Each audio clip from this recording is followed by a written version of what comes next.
Baik, Assalamualaikum warahmatullahi wabarakatuh. Perkenalkan, nama saya Witri Ramadhani dengan NIM 201230045. Saya berasal dari kelas PAI 4K. Baiklah, di sini saya akan membahas materi tentang aliran psikologi kognitif. Baiklah, materi pertama yaitu tentang definisi psikologi kognitif. Jadi, psikologi kognitif merupakan upaya untuk memahami berbagai alat atau data pengamatan empiris yang sistematis yang berasal dari pengamatan manusia dan kemudian dikembangkan menjadi teori. Dalam psikologi kognitif, ini berkaitan dengan proses persepsi, informasi, pemahaman, aliran pemikiran, dan pemecahan masalah. Dalam psikologi kognitif, kita mengingat kembali apa yang sering kita tanyakan sewaktu kecil. Kita juga sering menanyakan puluhan penggunaan bahasa, namun kini sudah terjawab oleh psikologi kognitif ini. Jawabannya, tentu psikologi kognitif inilah yang mengatur bagaimana kita berkomunikasi dengan menggunakan bahasa yang kita butuhkan. Akan tetapi, terlepas dari itu semua, kita sebagai manusia dituntut untuk memahami dan mengelola informasi yang ada. Maka dari itu, kita diperlukan kemampuan kognitif ini. Kita sebagai manusia harus berpikir logis, kritis, dan rasional. Selanjutnya yaitu aliran psikologi kognitif. Jadi, aliran kognitif mulai muncul pada tahun 60-an sebagai gejala ketidakpuasan terhadap konsep manusia menurut behaviorisme dan psikoanalisa. Gerakan ini tidak hanya memandang manusia sebagai makhluk yang bereaksi secara pasif terhadap lingkungan, melainkan sebagai makhluk yang berpikir homo atau homo sapiens. Paham kognitisme ini tumbuh akibat pemikiran-pemikiran kaum rasionalisme yang menyatakan bahwa manusia itu tidak berpikir lebih baik dari makhluk hidup lainnya. Psikologi kognitif adalah cabang psikologi yang mempelajari proses mental, termasuk bagaimana orang berpikir, merasakan, mengingat, dan belajar. Sebagai bagian bidang ilmu kognitif yang lebih besar, cabang psikologi ini berhubungan dengan disiplin ilmu lain termasuk ilmu saraf, filsafat, dan linguistik. Selanjutnya yaitu tokoh-tokoh aliran psikologi kognitif. Jadi di sini ada 6 tokoh. Yang pertama itu ada James Piaget.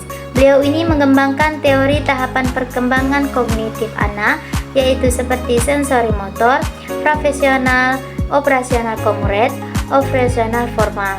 Yang kedua yaitu ada David Ausubel.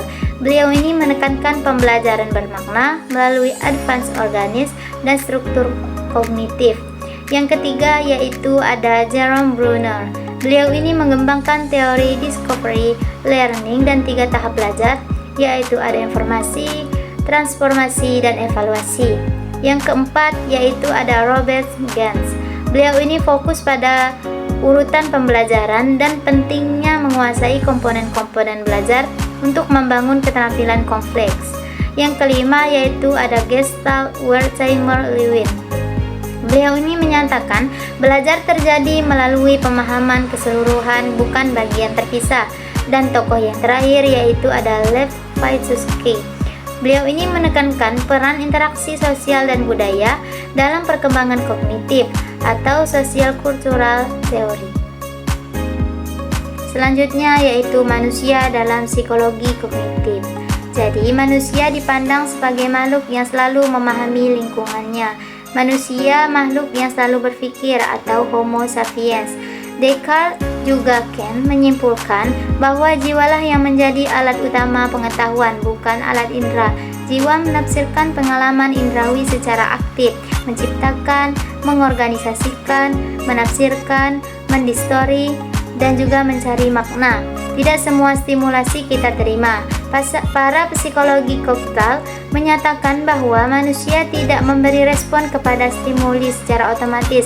Manusia adalah organisme aktif yang menafsirkan dan bahkan mendistori lingkungan. Sebelum memberi respon, manusia menangkap dulu pola-pola stimulasi secara keseluruhan dalam satuan-satuan yang bermakna.